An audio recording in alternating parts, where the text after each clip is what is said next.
blue. Excuse me, just clearing my throat.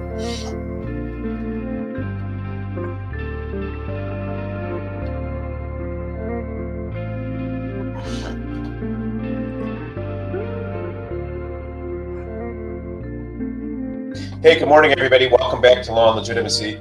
We have endured yet another day, and this is the best of all possible worlds. Lots going on in the country today, and some of it's good, not all of it, however. I don't know if you caught this story in the front page of the New York Times today. Infant mortality rates are down for the first time in a couple of decades. This reflects a course. It's up.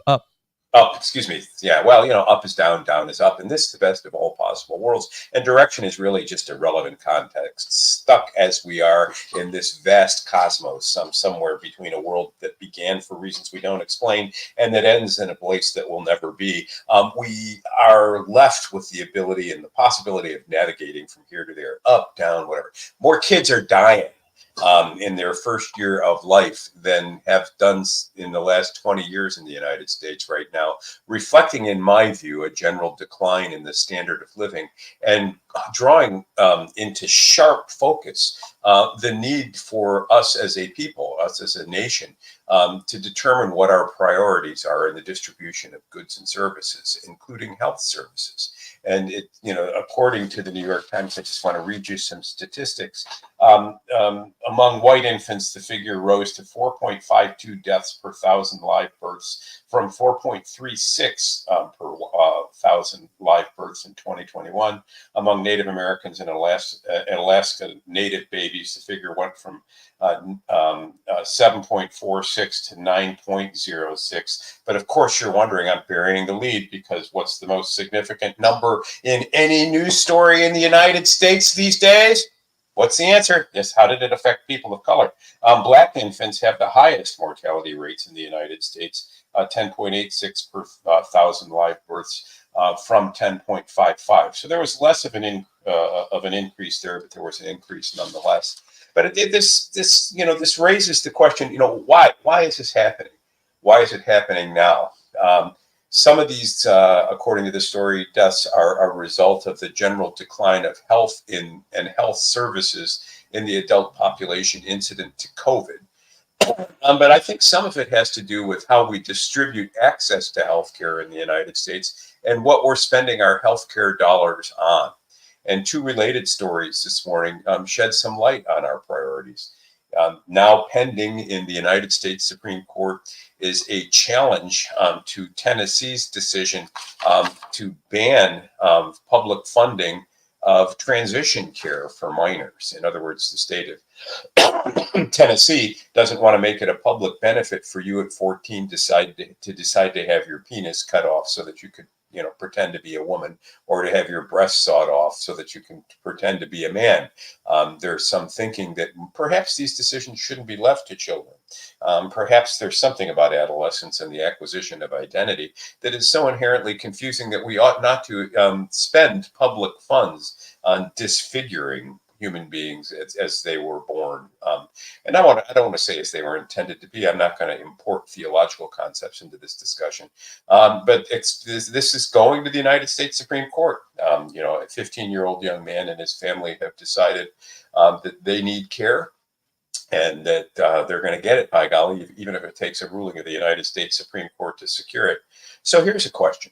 The $1,000 that we're going to spend on this transitional care, should that $1,000 be better spent on keeping infants alive?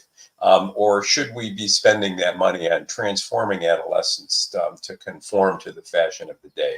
And I think framing the question in that way obviously tells you what my answer is. A more significant story, and Mike, you should take the run with this, is Tommy Tuberville. Well, before we get there, Norm, just a couple of comments there on I've talked before on the stream about my experience with the healthcare system over the last several years, and I'm sort of I would consider myself through my adolescence to be an involuntary power user of the healthcare system. I don't know what that means. And are you talking about the lobotomies that failed, or what? No, I've just broken many bones. I've, had surgeries here and there, so I've had a pretty vast experience, even in, even in the dental area. I had probably 10 or 12 teeth pulled over the course of my life because my baby teeth were big and all that kind of stuff. So, I mean, so is this an insight into Southern healthcare? My parents beat me, and therefore I needed emergency medical healthcare. My parents that's wouldn't right. buy me Yeah. toothpaste, That's right. therefore my teeth rotted, and they rotted so badly they had to be surgically removed. I mean, what's going on in the Boyer First household? and Has foremost, your son had surgery yet? first and foremost, I have never had a single cavity in my entire life. No, you had your teeth pulled. I mean, hey, this kid might have a cavity. Let's pull them teeth. Do you have how many of your teeth have you had 10 or 12 teeth pulled? And you're what, 33 years old? Well, I said some I mean, of them were Jesus was even crucified at baby teeth. 33. I mean, Yeah, that's some a of real them were baby problem. teeth. Come on, some of them were baby teeth, All But right. anyway, my Who point has is their baby teeth pulled? yeah, because they were that long, they wouldn't come out. They wouldn't fall out on their own, right? So anyway, I'm just Mike, saying this that is way too much information.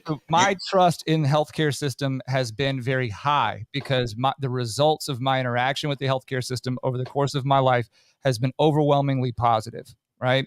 And that spans, and the reason I said the dental stuff was just to give some variety to the fact that is normal checkups, vaccinations, braces, retainers, having teeth pulled, all these various things, and then having bones broken, having surgery as a result of bones broken, having nerve damage, doing like I've had all manner of healthcare. I've sort of been like I said, an involuntary consumer. It wasn't my choice to break a bunch of bones. It was my choice to indulge the activity that led to that, right?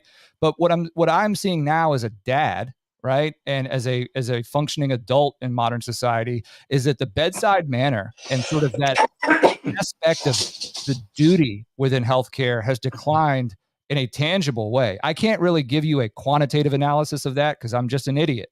But what I can say is that my experience over the course of my life has led me to a point now, and I think that COVID has something to do with that. And I think it's fair that people be able to look at the way that the healthcare system became quite narcissistic. Think about the dancing TikTok nurses and the abuse of sort of this mask thing and the distancing and all this stuff. Like the stories, the anecdotes of people being left to die alone, not allowed to interact with their family. We are in a different era now on the back of that. And so I think that this study showing a rise in infant mortality is sort of a function of the broader decline in the duty being carried forth by the healthcare industry in general. I think that the insurance companies are struggling to ascertain the value proposition of healthcare.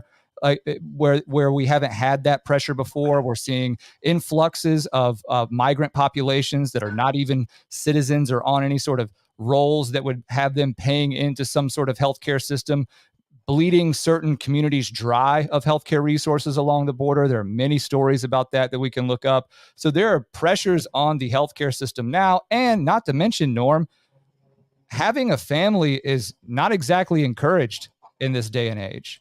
And many people my age are not inclined to have a kid because they can barely afford their own personal lives and they don't have a sense of what, of what comes after them. Right. So this is a troubling trend to me. 3% is real. Those are real babies. These articles do like 5.6 versus whatever here, 8.6 in this state versus. I mean, those fractions are averages, but these are real lives that are lost, and the trend up is troubling to me. Yeah, so I see it. I agree. It is a troubling trend. I sometimes worry that the drive for global equity means that we have to transform the United States into a third world country, and that will satisfy global equity. When our life expectancy declines and it's the global average, people think, okay, now we're equal. I'm just not volunteering to die earlier so that others can feel better about the sense of justice in the world. But I view this sort of as an economic problem and say that if we've got a fixed number of dollars to spend on healthcare, where is the greater utility? Where is the greater social utility? Is there greater social utility in helping a child transition from one gender to another because that's the fashion? Or is there greater utility in prenatal nutrition for mothers, or for assuring that pregnant women get adequate monitoring during their pregnancy. And this leads to another question about healthcare resources. Do dollars spent on ending lives deliberately, that is, choosing to abort, do those ultimately contribute to a lack of funds necessary to treat those who have every intention of carrying their child to term? Tell us what's going on with Tommy Tuberville and the Biden administration and abortion on military bases. That sheds some light on things. You just gave a quick synopsis, and it's funny that all of those phrases are sort of lumped together here. This article and this comes by way of the Federalist, and I became aware of this issue in its current iteration by and through Molly Hemingway.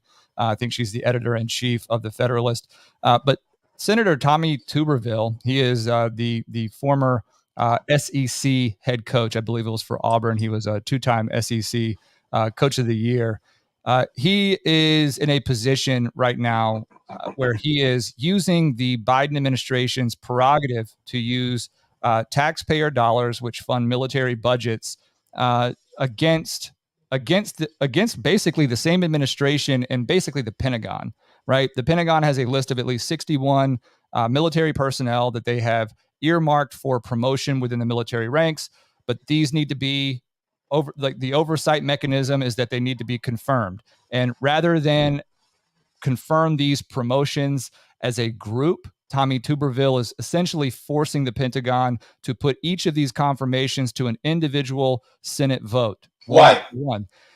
Because funds allocated for the military in part are being used to fund abortions for military personnel. And as a pro-life advocate, he is unwilling to excuse the allocation of taxpayer proceeds for individual decisions within the military that, number one, don't serve what he would phrase as a predominant or a primary military purpose, right? And this does get into allocation of funds and budgets and what they're used for. So even if this weren't an abortion, even if he didn't find the high ground, political and philosophical high ground of abortion and pro-life versus, pro-choice, I think that this would be a principled issue for him to block, irrespective of that being sort of the consequence that he's forcing onto the other side. I think that there is some transparency that needs to be afforded to the American public, and particularly when it comes to the military norm.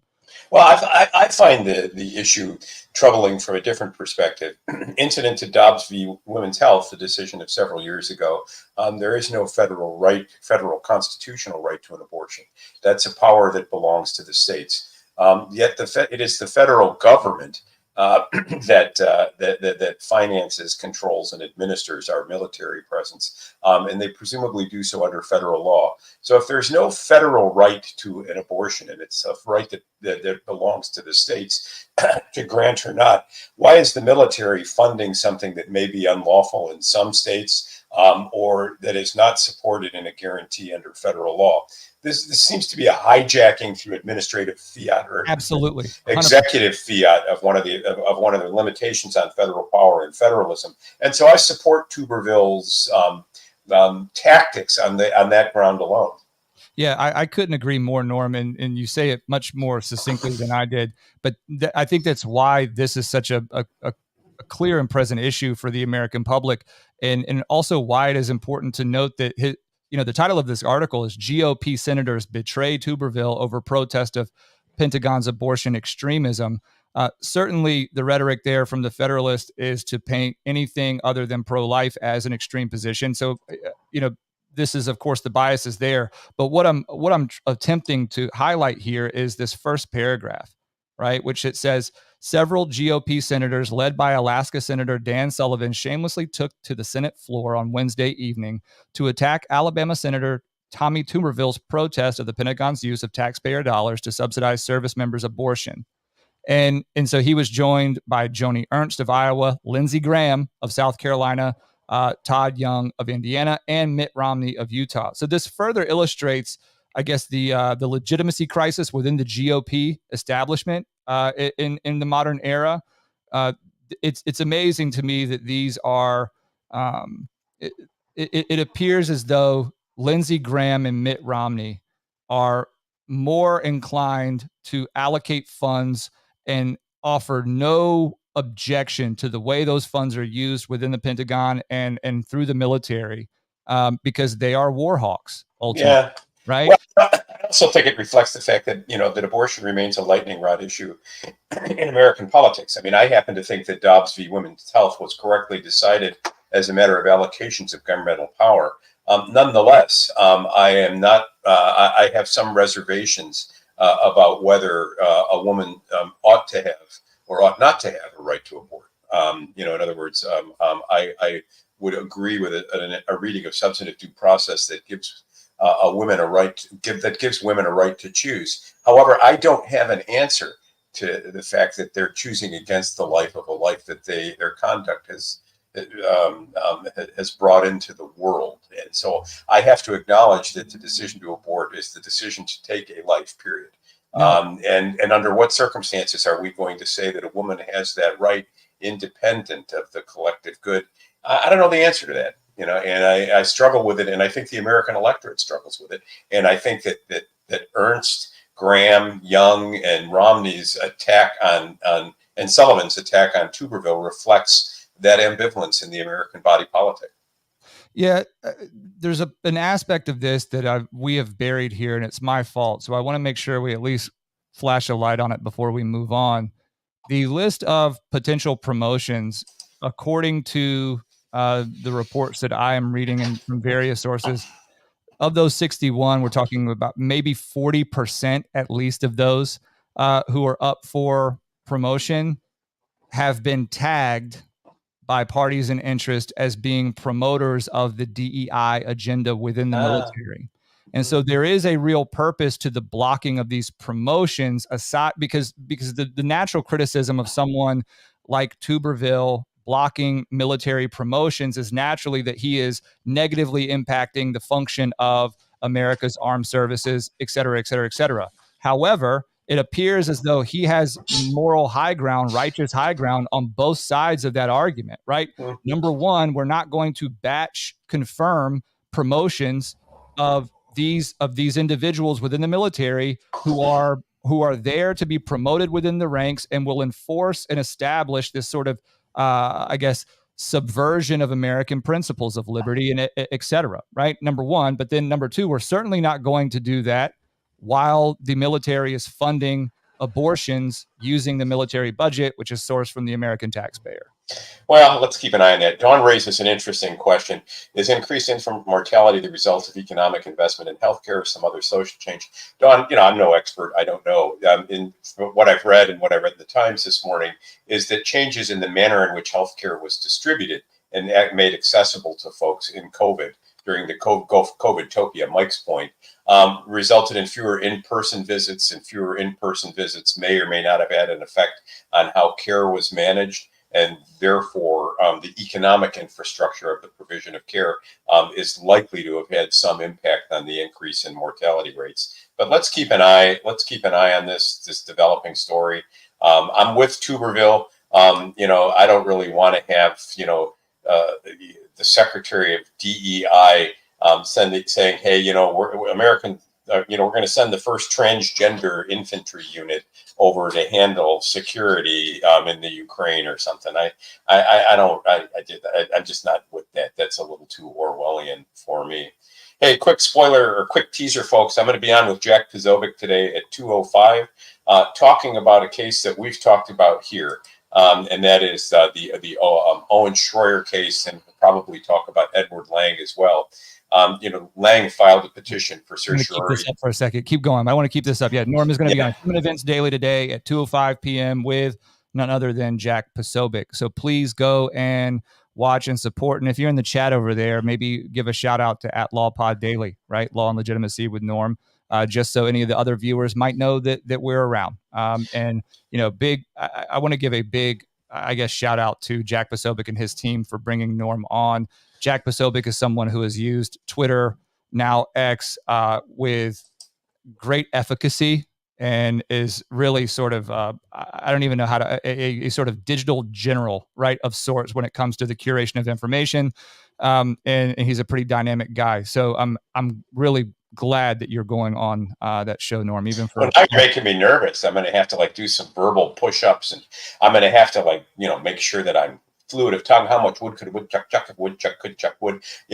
I mean, there's a stand-up routine on that. I mean, how many moms could a motherfucker fuck if a motherfucker could fuck moms? I shouldn't say that on family radio, but I said it. And these are the sort of verbal gymnastics that you have to go for when you're about ready to.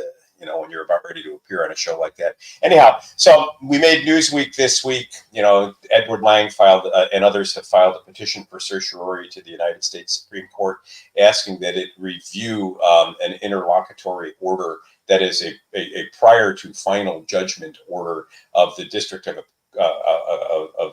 Columbia's appellate courts, basically reversing a trial court decision to dismiss a count against some of the J6 protesters. In other words, before trial, a judge said, this statute is misapplied. The United States government filed an appeal and basically said they're wrong. We should be able to try these guys on that charge. The appellate court agreed.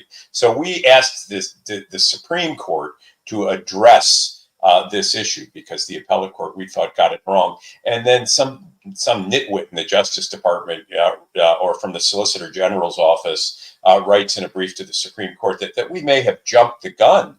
This is interlocutory. And my response to Newsweek was, that's a particularly stupid comment coming from the Department of Justice. They're the ones who filed the interlocutory appeal. So keep an eye on that. We'll keep you posted. I want to highlight one of your lines from the petition here, if I may, Norm. Newsweek quotes it, quote, the petitioner submits that the Justice Department's overbroad application of the federal penal code to prosecute participants in the January 6, 2021 riot at the Capitol is an act of a behemoth, unrecognized, unwarranted, and unwelcome in American life. The petition said, our political life for centuries has been fractious with violence all too frequent. Seeking to punish and silence dissent in the name of democracy is the twisted dream of a slumbering tyrant. Ooh, yeah, that's pretty good. You are a wordsmith, my man. That is awesome. So Orrin Kerr, a legal luminary, had something to say about my prose in that on Twitter. He said, more cowbells, please. And so I wrote him a note on Twitter. This one's for you, Orrin. I mean, if you can't feel passionate about politics, and if you can't liven up your prose with something to catch the interest of a reader, then go ahead and write for Above the Law and work for Orrin Kerr. Orrin, you can kiss both lobes of my fat white ass and the crack that divides them. But I shouldn't have said that either, because this is family radio. Where else are we? So you got to love this. From the deep blue state of Connecticut comes a potential demand, a court order that a new primary be held. Why? Because there's a video of Democratic Town Committee Vice Chairman Wanda Getter-Pataki stuffing a ballot box with absentee ballots. That's right, folks, an actual video. So Bridgeport, the state's largest municipality, will hold a mayoral election next week.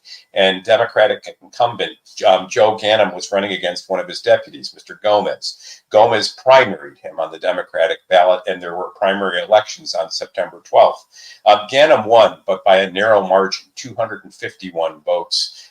Gomez is challenging that. And he's challenging that by saying that there was, quote unquote, that thing that never happens in the United States, electoral fraud.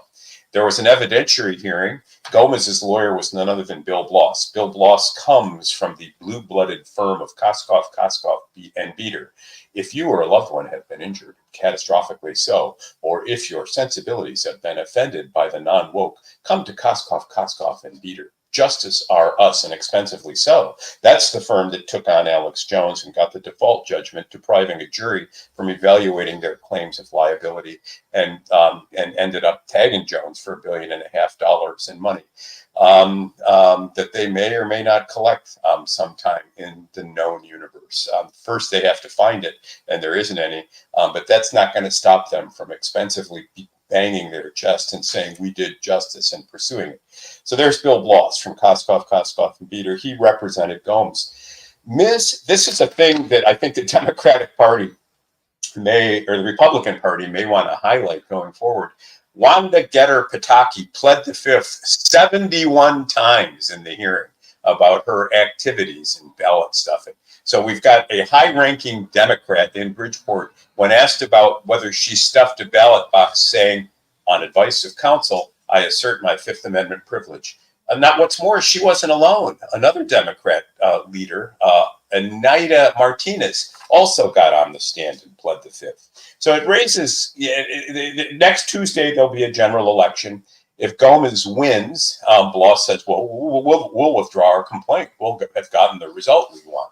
If he loses, the town may have to conduct another primary. The results of the election may be in question. And a point will have been proven in a major industrial city. Well, nothing's industrial in Connecticut. In a major population center in New England, Bridgeport. And that is that the Democrat machine is capable of manipulating electoral results through stuffing ballot boxes with absentee ballots. I read this story and I began to think finally about the issue of electoral reform. And I think I understand where Mike's been trying to push me for the last year. There are issues with confidence in the manner in which electoral votes are tabulated and gathered and counted in the United States. From my perspective, here's what I think should happen. I think we should declare Election Day to be a national holiday. In other words, a day off. We got Juneteenth. Why not? Why not Electoral Day? We got, we've got Labor Day. We've got Columbus. Well, we've got Indigenous People Day. Why not say that on the first Tuesday of November, it is a federal holiday. People have a day off and they are expected to go to the polling place and vote. And why not require in-person voting? Why not require that voters show an identification? You got to show an identification to get on an airplane, which is a lot less monumental than casting a vote. Have people turn up at the polling place, vote in person, tabulate the results, have the results by the next morning. That alone, and our people say, well, I can't be there, I got to work. It's a national holiday. If you decide, you can't be there and vote because you want to go on vacation in Florida, well, then you've chosen to go to Florida rather than vote and exercise your franchise. Require in-person voting on a national holiday in every electoral vote, in every election across the country, at least for national office, and put an end to the business of absentee ballots. Because in Bridgeport, and with almost 10 million, and with almost 10 million new potential participants in our elections, just flowing over the border in the last several years, perhaps it's a time to revisit the merits of voter ID. North Carolina has gone forward with voter ID, and that's been implemented. But now it seems pretty important, huh? When you've got over 1,200 ballots from the boxes where only 400, I think it was 400 names were supposed to have been there. Or no, 400 visits to these boxes, over 2,100 hours of video surveillance that yielded more than 1,200 votes, Norm. So 400 visits, over 2,100 hours of video that yielded 1,200 or more votes just in this Bridgeport primary. This is a primary election between two Democrats. This is not a town of only 120,000 people. If it's that large, I mean, it's the largest city in Connecticut, but we have small towns here in this state. But think of the man hours that it took to put this case together in this small primary election in this relatively small town, and then ask yourself, how are we supposed to monitor and police general elections on a broader scale in cities as large as Detroit, Philadelphia, Chicago, New York? In-person voting just does away with this nonsense. It does. And then also suspend big tech companies' ability to notify only one party on election day as well. Turn the levers off on election day. Well, I think that may be. Look, I don't know if we want to just give a quick shout out to what's going on in your state with Attorney General Stein. I know this has your blood boiling, and we're late in the hour, but let's introduce us. What's going on there in the Tar Heel state? Yeah, so I'm not sure what the hell is going on here, Norm. But again, I feel like from time to time I have to remind everybody of this regrettable figure that I've got highlighted here, Josh Stein, who's our current Attorney General. That really is selective with, I guess, how he uses his position as Attorney General. corn pone. Excuse me, that's a northern bias. Go ahead. So, you know, I want to go to our page, because maybe the better way to do this is just simply to acknowledge the quote tweet that I put up this morning. So here it is. The question is, from his post was, Duke Energy's large industrial customers are fighting a $1.70 monthly fee that offsets eligible low-income families' power bills. Come on, if they persist, I will file a brief in opposition to help these families keep their heat on. Ridiculous framing from the Attorney General of the state. Why is it ridiculous? Because he's also running for governor of the state right now, and he's making a positive statement about what affects Duke Energy's profits, right? So if you actually read the article he links to, which I will show here, big Duke Energy customers fight low-income assistance program. Again, ridiculous framing from North Carolina Public Radio, but what have we come to expect from people who are in anything public-facing with a big D beside their voter registration? So the issue is necessarily that there are about 120,000 North Carolinians under the current framing. This is brought before the North Carolina Utilities Commission, but there's about 120,000 North Carolinians who apparently qualify for what the Utility Commission would consider to be some sort of reduced rate or offset. And that offset is not $1.70 per electric bill, Norm. It's $42 per customer per month. Wow. And what Josh Stein is doing by way of this post is saying that any of these large industrial customers, which is an ill-defined term at best, right? It's just sort of a vague reference to saying, oh, you shouldn't trust big private companies, right? Big private companies don't care about the little guy. The irony is that he's actually talking about Duke Energy's customers. Right? They're corporate customers. And so he's saying that Duke Energy is entitled to 120,000 times 42 plus more every month, plus more. And that should be at the expense of customers that don't have an issue paying for it on their own. And so the question for me is, who is the client, right? If this is the Attorney General of the state of North Carolina, right? Who is his client? And is this is his position as Attorney General being overshadowed by his ambitions of becoming the chief executive of our state?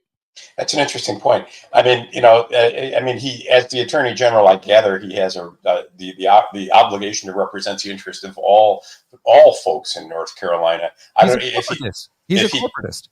If he claimed that there was some statutory requirement to do this, that'd be one thing. But I think for him to inject his political preferences and priorities into the debate is particularly galling. And there ought to be some requirement that an active Attorney General leave office if they're going to run for higher office, so that they don't pervert the administration of law into campaign sound bites, as he appears to be doing. Who do you think has a better ability to fund his campaign? Duke Energy or the low-income customers that he alleges he's fighting for, right? And the funny thing about it is he doesn't have to choose, because he's attacking right in the middle of those two. He's saying, I'm going to appease big donor potential, and I'm also going to appease a big voting block of poor people that don't know any better, right?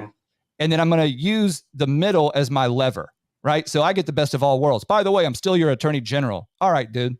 Do you still stand by the proposition that North Carolina is the center of the known universe? 100%. This is the only place that this could happen where he's going to fail. He's not going to get elected.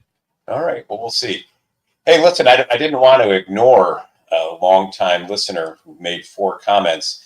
Janice Dabrowski, who's undoubtedly scandalized by my foul mouth this morning. And I apologize, Janice. I'm not all you think I am. But she points out that some of the infant mortality issues that we discussed earlier had to do with preterm births and maternal populations, maternal complications, as well as bacterial sepsis and infection. That's true. I do think, though, that more access to prenatal care on behalf of all women would have permitted some of these issues to be detected and some of those lost lives to be saved. But that costs money, and we have to decide: are we going to spend money caring for our citizens? Are we going to provide adequate prenatal care to folks who are here, or are we going to give the limited public resources we have to teenagers to change their gender, or are we just going to put up clinics along the border and say to those who come in rightfully or not,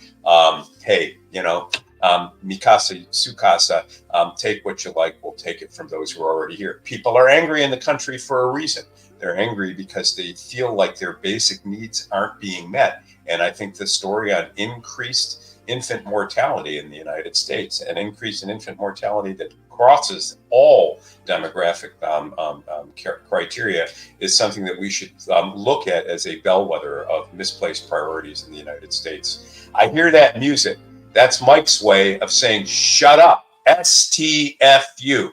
I don't want to say what the F stands for because that would probably offend some listeners. But thank you for listening, folks. Tune in to Jack Posobiec today at 2:05. He has he's going to have me on the air. I'm going to be semi-famous. STFU, and the F is for forgiveness. I'm just kidding. Anyway, 8 a.m. every weekday, so we'll be back tomorrow. We might go a little longer. Maybe we do some Q&A, Norm. It's been a little while. I know that we've gotten some... Yeah, save your questions. I mean, like I was in Hollywood not long ago, and I saw on the front of a church a big banner, and the banner said, "What questions would Jesus have asked?" And boy, I could think of a bunch. Maybe you've got some too. Why is there a world rather than not God? Why me? With all that power, couldn't you pick someone else to crucify? I'm your son. But in any case, we will be back tomorrow. He might ask, why are so many of the infant mortality cases in Georgia? He might ask that. He might say, what's wrong with the American people? Democrats? Joe Biden? Seriously? He might, but who are we?